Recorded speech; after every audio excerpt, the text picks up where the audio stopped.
Hey, hello everybody. I hope everyone is doing well today.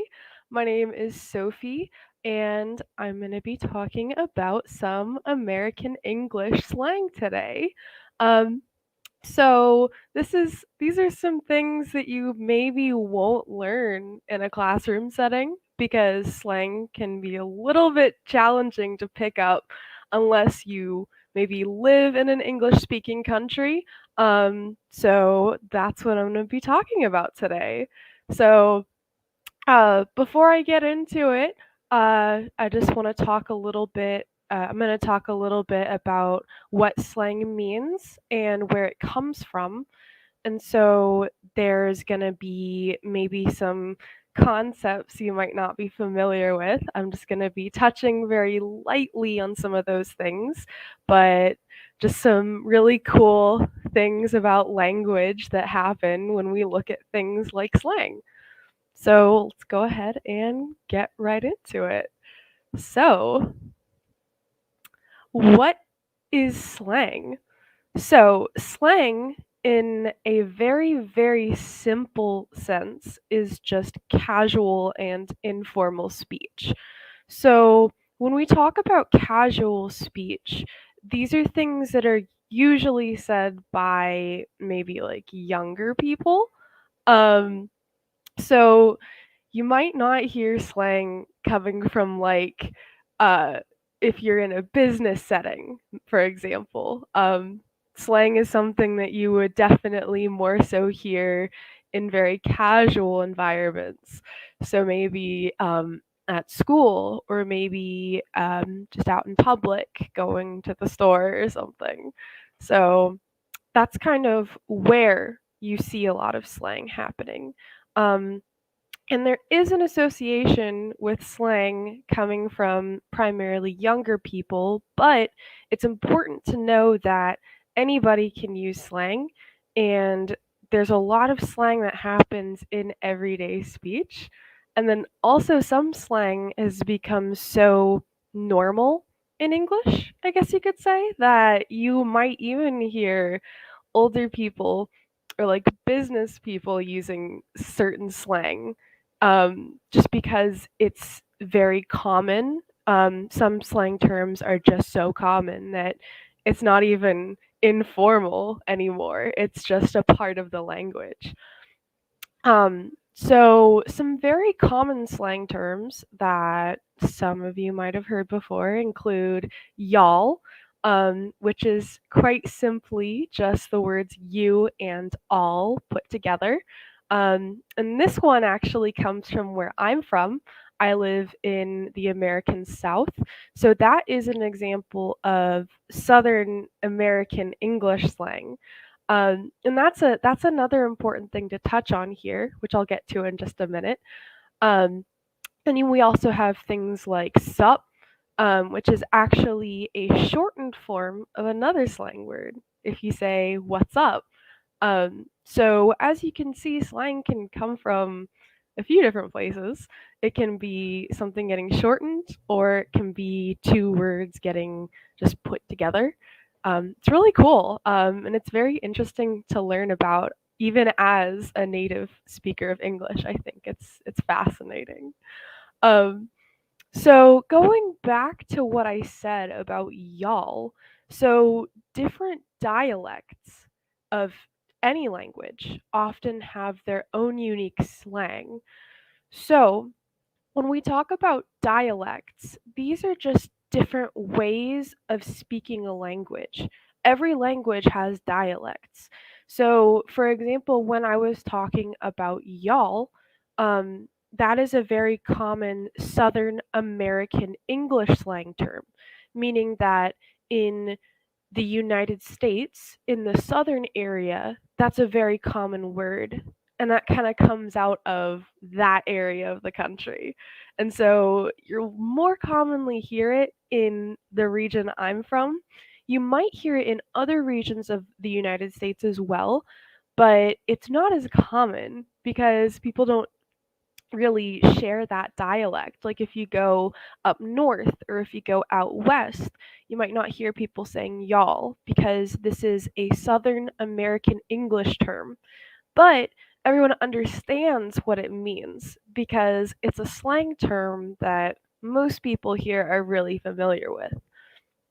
So, that leads into the next point that slang can sometimes come from dialects. So we have y'all coming from Southern American English, but then we have some other slang terms, excuse me, that can come out of other dialects of English.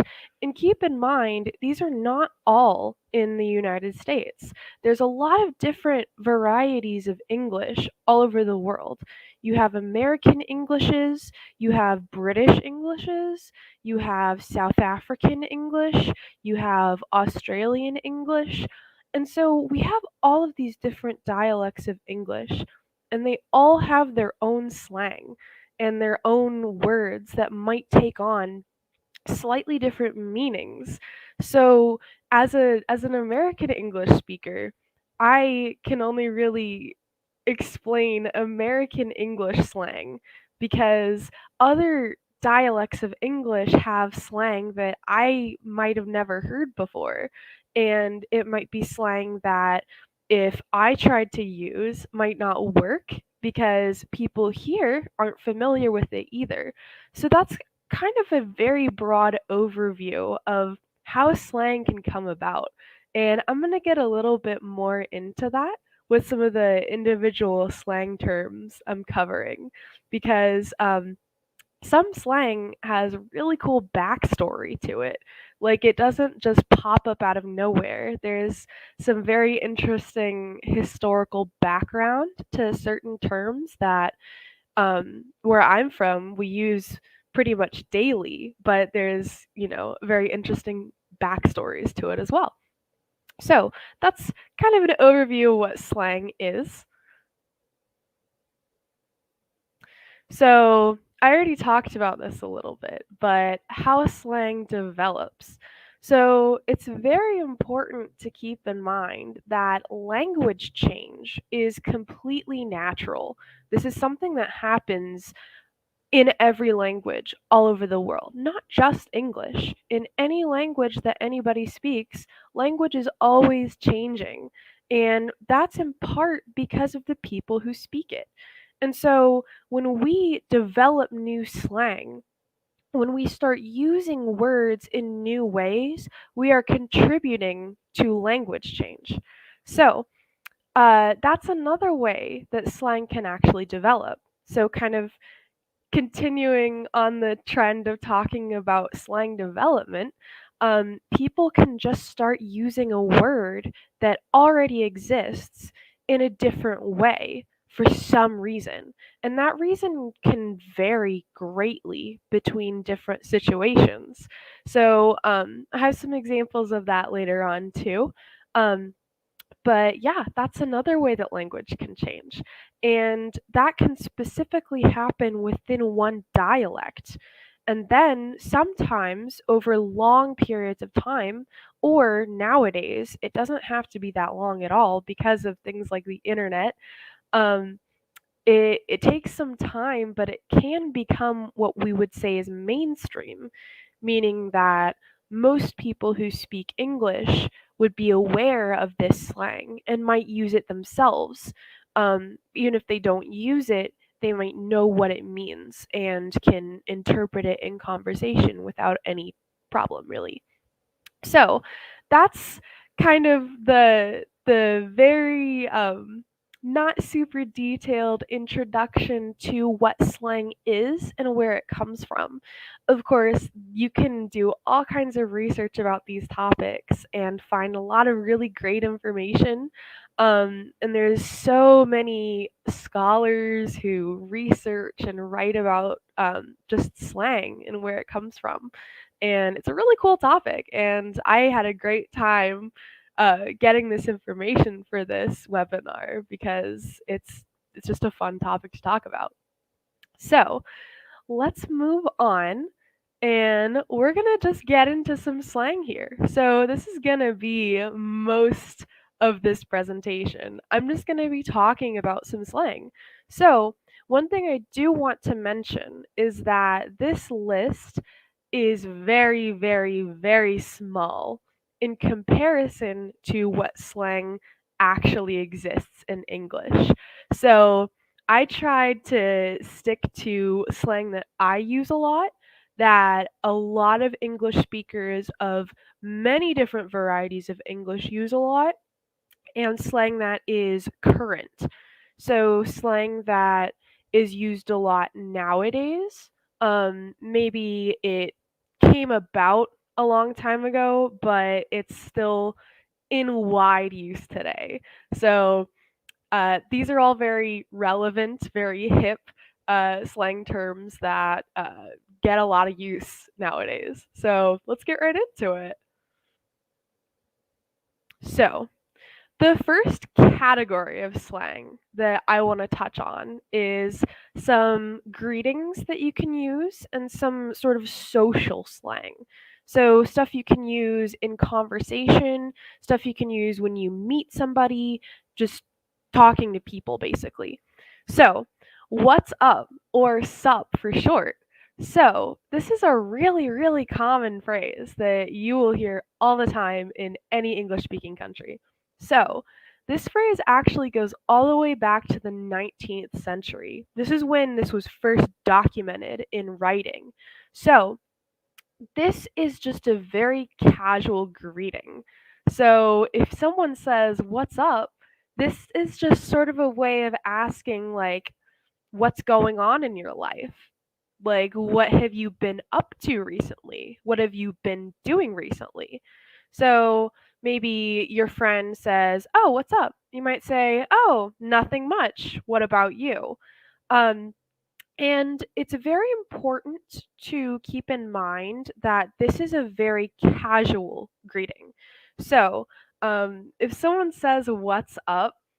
if you're in a very social setting, maybe you're out at a restaurant with your friends, it's very customary to give a very short response.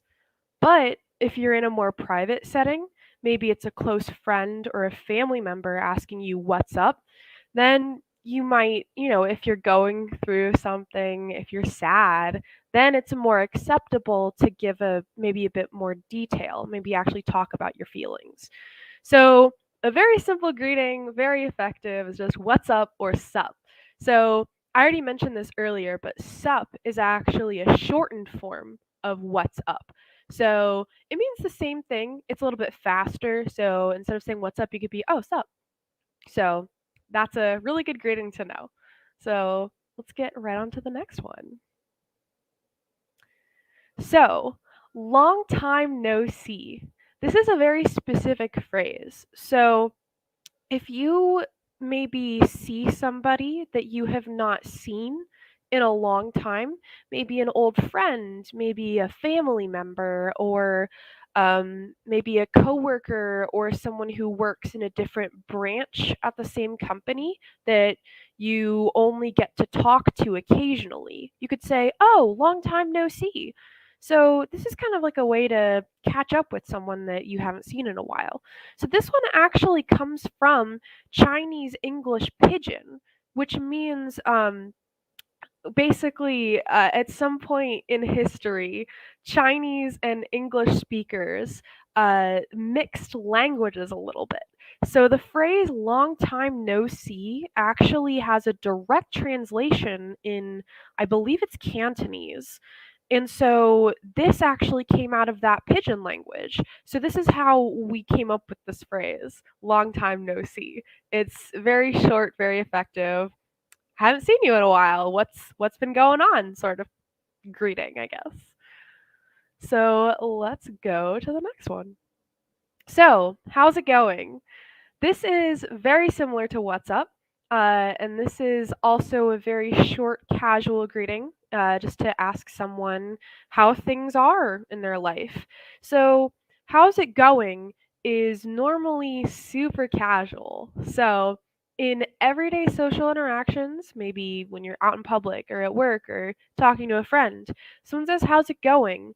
It's important to be aware of context because normally it's typically socially acceptable to just give a very short and positive reply when you're asked, "How's it going?" Now, again, same with "What's up?" If you're in a private setting, if it's someone who's very close to you, then, if they're genuinely asking, maybe you've been going through a rough time, then it might be more acceptable to go into a bit more detail, get a little bit more personal. So, context is very important here. So, normally, if you're not sure, just a short positive reply. "How's it going?" "Oh, I'm doing just fine. How are you?" Sort of like that is pretty much the go to basic way to do it. So, let's move on to the next one. So, hang out. This is a very good verb to know. So, to hang out is just to socialize in a very casual or relaxed setting with other people. You can also use it to talk about doing something by yourself at a specific location. So maybe you could say, "Oh, I was just hanging out at the library." And that just kind of means you're just sort of loitering there. You're just there. You're not really doing anything. But if you're hanging out with other people, it's just a very relaxed social environment. That's what hang out means. So if someone invites you to hang out, that means that they are inviting you to socialize, to go do something, maybe hang out at a bar or at the park or at their house or something. So, hangout actually dates all the way back to the 1800s. So, this phrase used to mean to be idle or to loiter. So, if you were hanging out, you were literally just kind of standing somewhere. So, this is where that comes from. Is just this idea of loitering or just existing somewhere peacefully, sort of. So this example sentence here is, "You should come over and hang out with us tomorrow." So another really good one to know, very simple, with kind of an interesting story to it. So let's get right on into the next one. So, I dunno. So I put this one on here because I think it can be hard to hear sometimes when somebody is saying, "I don't know." It sounds a little bit different than "I don't know." So, one trend you might notice with some American English slang is that a lot of it just comes from us shortening things down. And this is a very good example of that because this is just a mashed up version of the phrase "I don't know." So, only difference is it can be a little bit harder to hear, and sometimes people will actually spell it out like this. They might say "I dunno," because again, we like to shorten things down and make it easier to type. So, this is one slang term, like I mentioned earlier, that you would hear everywhere. You're not just going to hear it in casual social situations. People at work might say, "Oh, I don't know. What time is the meeting tomorrow?" "Oh, I don't know." Um, so this one is a bit different in that it's mostly just a hearing thing, but it is very common to hear people just shorten that phrase down entirely and not enunciate it. And again, that's where some American slang does come from, is just shortening things down. So, next up, so have a go. This actually has two separate meanings. So to have a go at something means to try it. So let me have a go at jump starting the car. Now, this phrase actually comes from British English, but it's been adopted into American English pretty seamlessly. I mean, there's a lot of interaction between British English and American English of all its varieties. So it kind of makes sense that we would just kind of take some of their slang and start using it. But then to have a go at someone means to maybe argue or fight or be aggressive towards someone. So she had a go at me after I made that comment might mean that she tried to start a fight after that. So again, these both come from British English. And they've been adopted over into American English. So I couldn't find the actual source of this phrase. I just know that it's from British English. So let's have a go at the next one. So, bet. This is one that is very, very current. So this one also has a couple of different meanings. So, if someone asks or invites you to do something, bet is an affirmative response to that. So, this example sentence here sums it right up. We should go see a movie tomorrow. Okay, bet. That's like saying, "Oh, you bet I want to go do that." But it's again kind of shortened this other slang phrase down a little bit. So, bet is just kind of like saying, "Oh, I'll do that."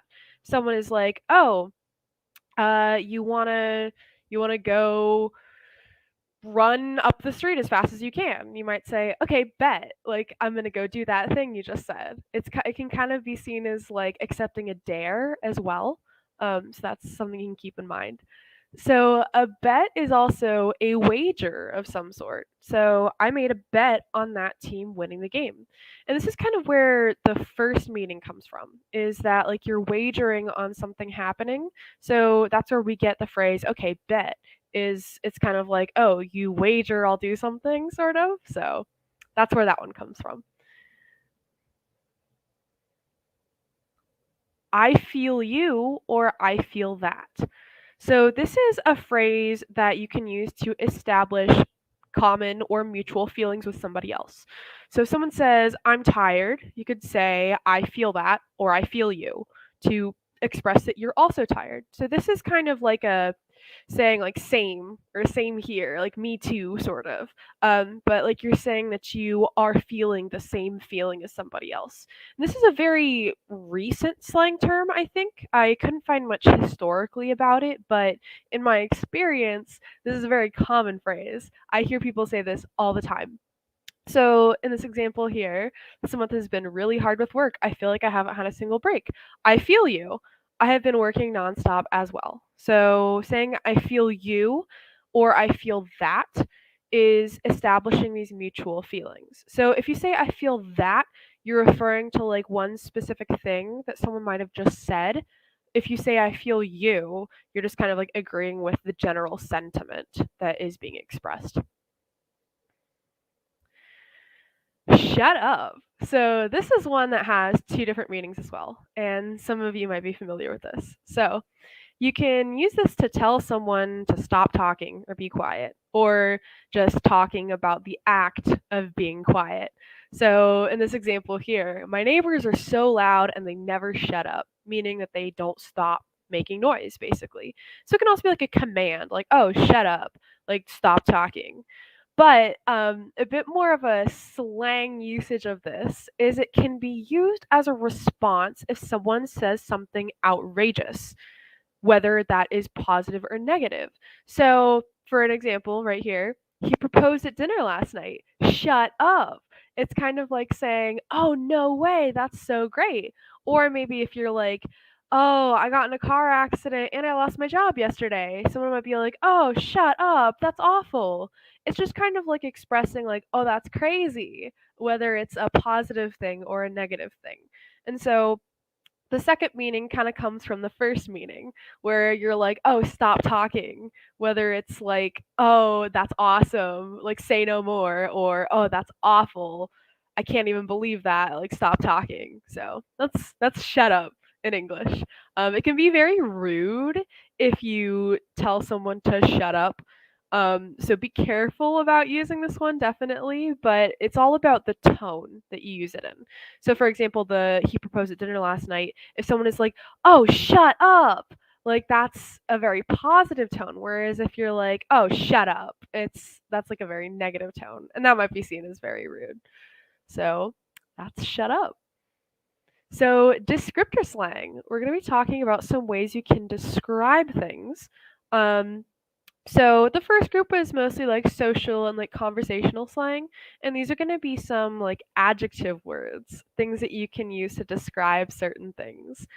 So let's get right into those. Cringe.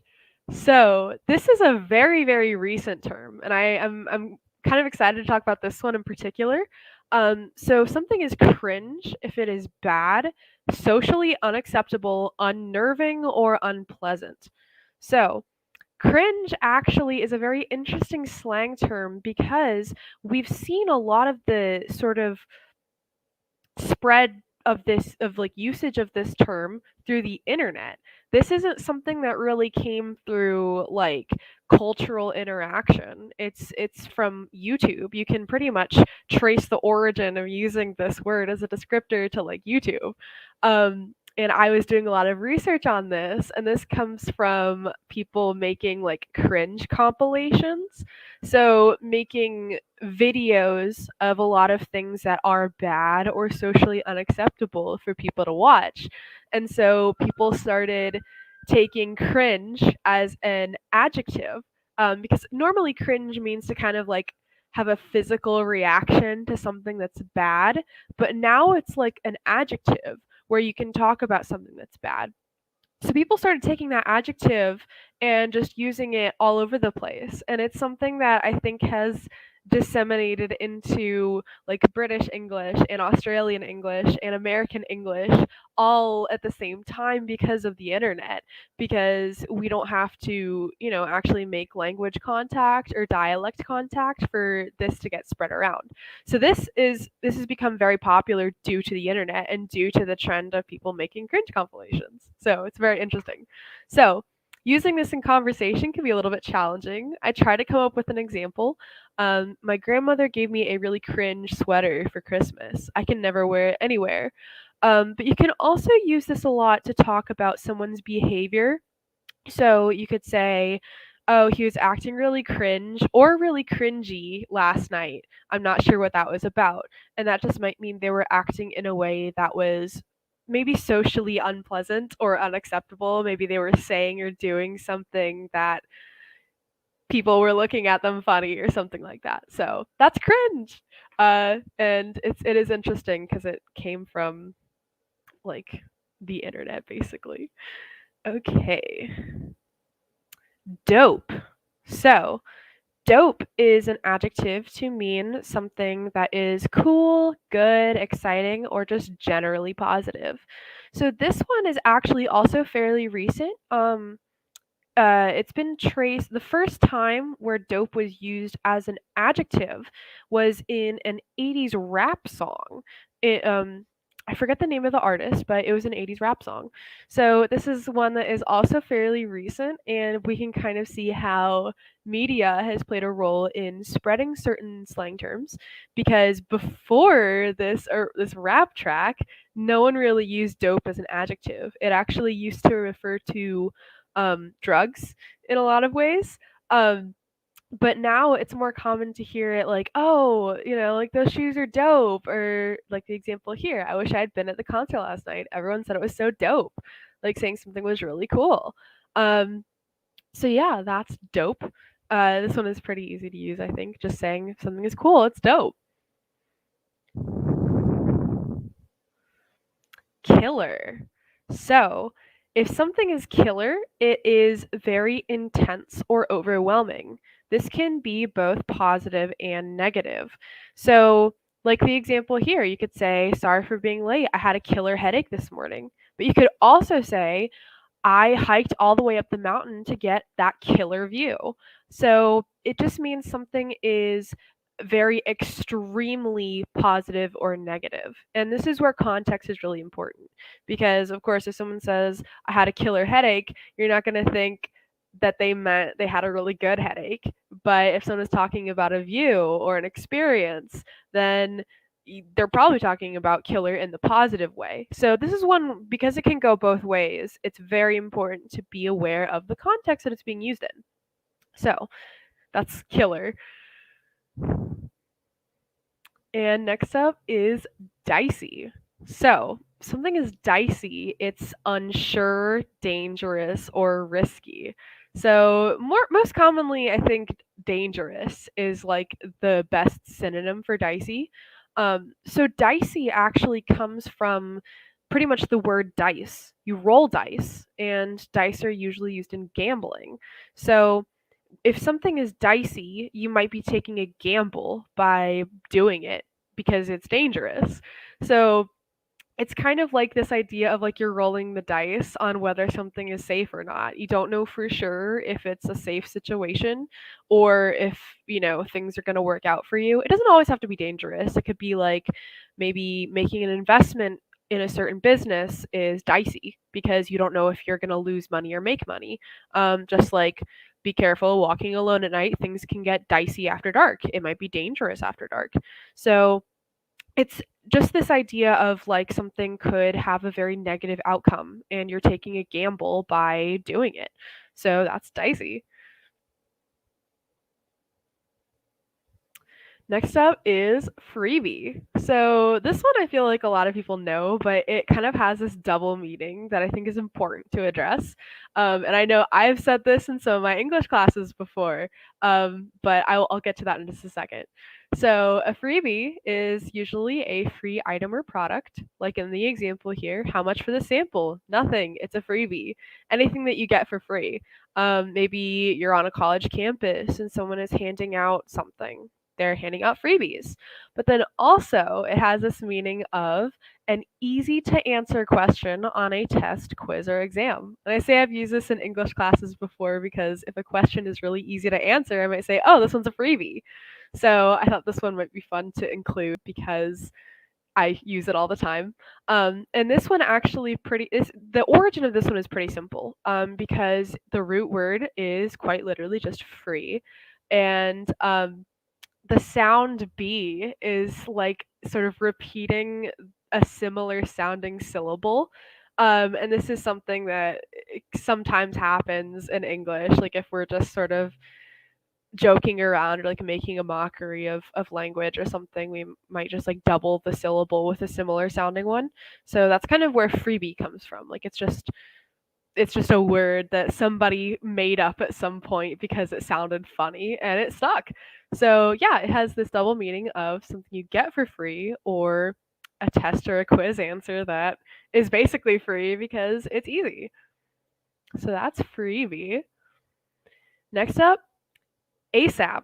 So, the interesting thing with this one is that it comes from the acronym as soon as possible. Now, the reason I put this on here is because the acronym has become a word at this point in the English language.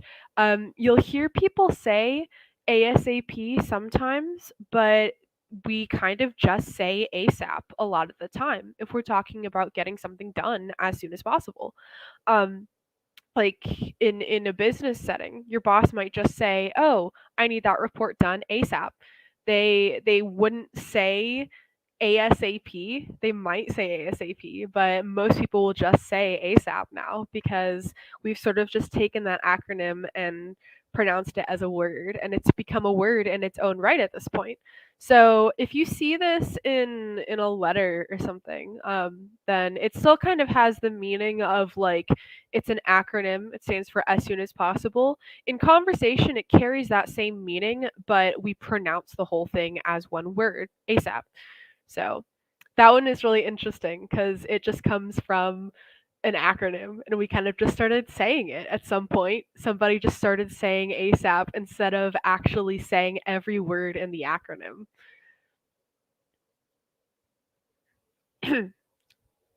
Excuse me. Okay, so next up is beat. So beat does have a bit of a double meaning again, but this kind of depends on how you use the word in a sentence. So if you said, I'm so beat after work today, you're saying, I'm tired, like I'm exhausted, I did a lot, like I need to rest, basically. And that's kind of the very basic meaning. Like you'll hear that a lot in everyday English, pretty much. Like someone saying, I'm beat, he's beat, she's beat. It's just like you're tired. Um, but when we say if something has someone beat, so for example, this crossword puzzle has me beat, that means that something is confusing. You're confused. So it's important to keep in mind that little difference there, saying I'm beat or something has me beat, because those are two pretty different meanings. Being tired and being confused are very, very different. Um, but yeah, that's where that one comes from. or well, not where that comes from. That's sort of how we use that. This actually comes from just like people starting to use the word like it comes from someone in some dialect pretty much just starting to use it as an expression for saying that they're tired, or saying like, oh, the day beat me up or something. I'm not quite sure. There's a lot of mixed like stories about where this comes from, so I'm not entirely sure what the true origin is. But some people say it's just like someone just started saying it one day. Some people say there was, people would say like, "Oh, the day, like beat me" or something. I don't know. It's very complicated, but this is how we use it today. Scuffed.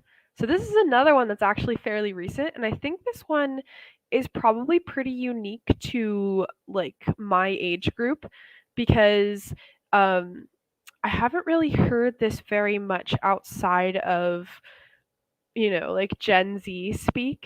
But again, anyone can use this terminology. I just think that my age group is where it comes from. So if something is scuffed, it is broken, dirty, nasty, bad, or just not working properly. So if your car breaks down, you might say, "Oh, my car's scuffed."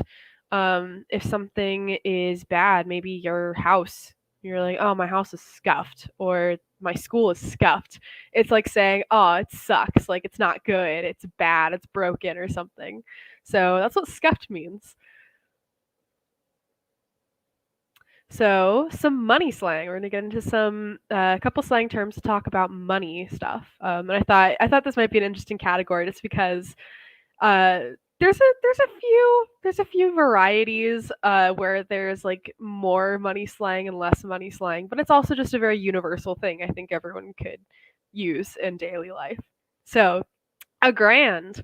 A grand is quite simply $1,000. So if somebody says, I owe the bank 50 grand, they owe the bank $50,000. Um, I couldn't figure out where this one came from either, but this is another one that's like extremely common to talk about. Like if somebody's talking about large sums of money, they will typically shorten it to a grand because saying a grand is shorter than saying, $1,000. It's just shorter and more efficient to say. What's the damage? So this is something you can ask if you're asking how much something costs. So here's your check, sir. Thank you. What's the damage? Or if you're at the grocery store, you might be like, oh, what's the damage? It literally just means like how much does this cost? What do I owe you, basically? So that one's pretty simple. Um, Now we're going to get into some verbs. So there's a bunch of slang verbs that we can talk about. But again, I'm focusing on some more commonly used ones that I'm very familiar with that I think are pretty mainstream, in that a lot of speakers of American English recognize and use these slang verbs pretty regularly. So that's what I'm focusing on. So, to cop. So, I think a lot of people might be familiar with how cop is also used to talk about police officers. But the word cop actually, at some point in the 1800s, it was a verb basically that means to like seize something, to take something. And so that's where using cop to talk about the police came from, because the police would like seize your belongings. So in the past like 100 years or so, cop has kind of come back into usage as the verb, like to get something, to take something. It doesn't really have this connotation of like seizing something anymore. It might just mean you buy something, to acquire something, pretty much. So if you say, I copped some new shoes at the mall, it's just like you went and bought some. It doesn't mean you seized them or stole them. It's just like you went and bought them. So it does have a bit less of an aggressive connotation to it now, but it's interesting how like the verb cop has this relationship to the noun cop when we talk about police officers. But talking about police officers as cops is also still very common nowadays. So that's a little double meaning right there. To zone out. So To zone out means to lose focus, to stare off into space, or otherwise be unable to respond or remember something.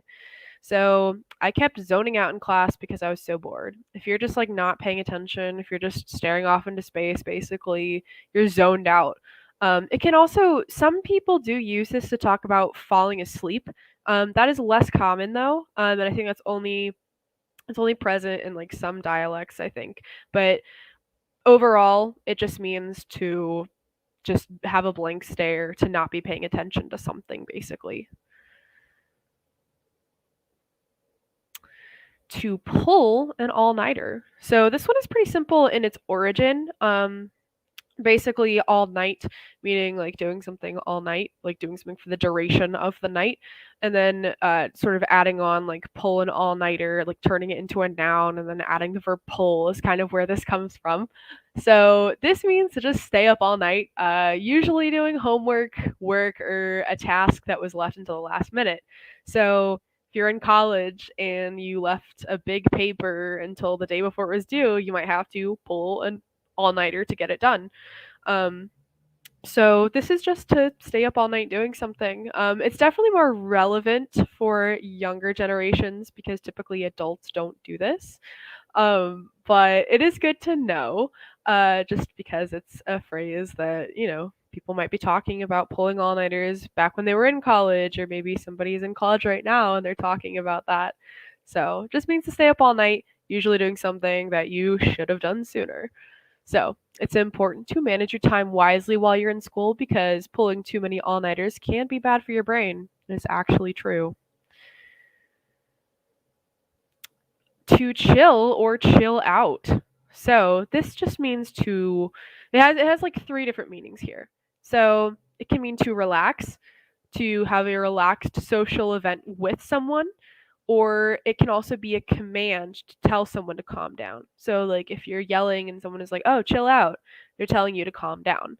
So if you say, "We went over to his place to chill after the game," that just might mean that some people go over to someone's house or apartment or whatever to just relax. This is kind of similar to hang out. When you're talking about like a social environment, you're just in a relaxed social setting, basically.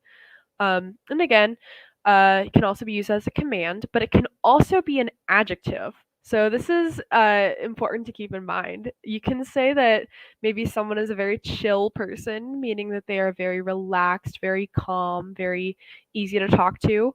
Or you could say, "Oh, it was a very chill party." Maybe there weren't a lot of people there. It was very quiet, very relaxed.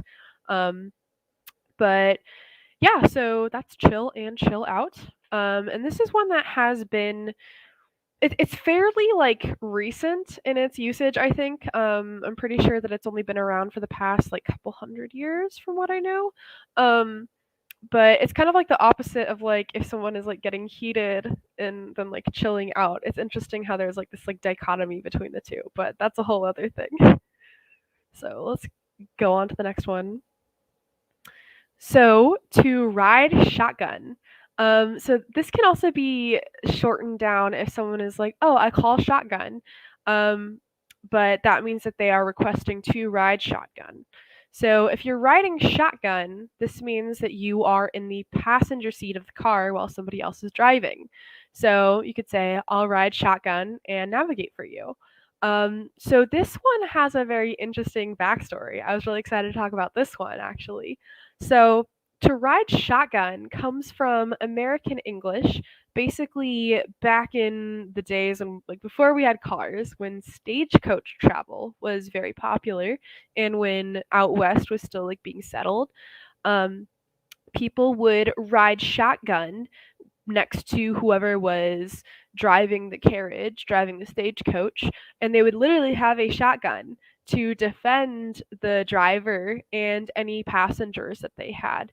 So riding shotgun was a big responsibility, and it was literally like you had a shotgun because you had to protect people, like you were armed. And so that phrase, it actually fell out of popularity for a long time, and it recently, as in like the past 100, 150 years came back into use because of movies, because of like Western movies where they would use the phrase ride shotgun. So it kind of happened in the Old West era, and then people stopped saying it, and then it got popularized by like cowboy films and stuff like that. So that's ride shotgun. And the last one, which is appropriate, is to wrap up. So to wrap something up means to approach an end or a finish to something.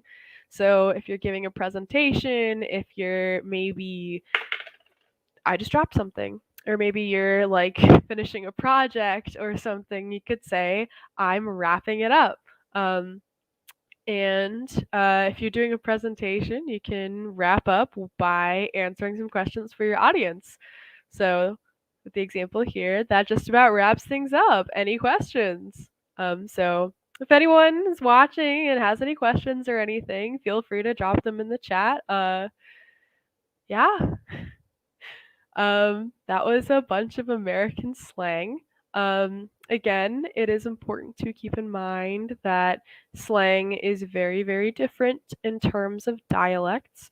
And so, all of what I was talking about today is popular in American English, but depending on other varieties of English, you might see a whole lot of different slang. Um, some slang can be very unique to different dialects, and some slang is very widespread. Again, like we have a go, which is popular in British English and also in American English. I'm not sure about like Australian English or South African English or even Indian English. Um, so it's all over the world. It can be very, very different. And it's important to keep that in mind. Oh, so we have a YouTube comment. It was very useful to me. Love it. Thank you so much, Michael. I appreciate that. Thanks for the input. I hope that some people could get some use out of some slang terms, because this can definitely, if your goal is to sound like a native speaker, incorporating some more slang into your speech can be a really, really good way to sound more native. Because again, I kind of touched on this a little bit earlier, but it can be very difficult to pick up slang unless you live in a country where the language is spoken. And so if you are learning English as a second language and maybe you're not from the United States, or you're not from England, or you're not from, any of these English speaking countries, it can be very difficult to sound like a native speaker, but that's where using slang can be very helpful, because if you're speaking to somebody from an English speaking country and you can use their slang and you can understand their slang, they're not going to be focused so much on, maybe your accent or the fact that maybe they think that you're not a native speaker. They'll hear you using slang, and that instantly makes you, sound more native to them and to other people as well. So it can be a very useful tool and a very useful practice. So yeah, well, thank you all so much for watching. And I guess that is pretty much it.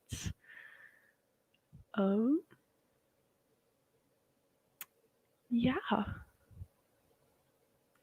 I hopefully will see everybody in class or something. Bye.